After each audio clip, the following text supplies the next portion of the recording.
Okay, today is Friday the 13th. At narito kami sa Newport Beach, California. Nandun naglalakad doon sa malayo yung mag-ina, yung maglola ni Beck at ni Royal. Nandito naman kami sa Pampang lamang. Nagtatampisaw.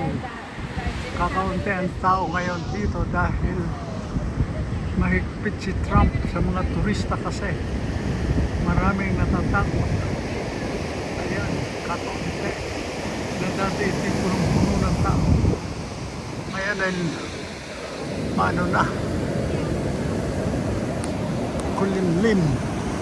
Ang panahon ngayon, magka-alas 6 na ng hapon kasi ng gabi dito sa Newport Beach. Ibig na. Ayos lang. Ang ikot dito sa beach. Ayan. Tuloy doon. Wala yung mag-ilola. Nagpunta doon yung mag-ilola ni Beck sa Bandaron.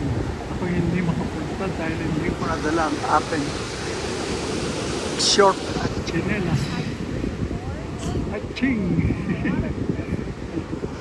Ayos ba ganyan? Oh. Ano na? Bukas po kami mamamasyal dito ulit. Ngayon kasi pumunta lang bisita dito. Bukas siguro marami-rami tao kasi Friday pa dito ngayon. Okay? Alright.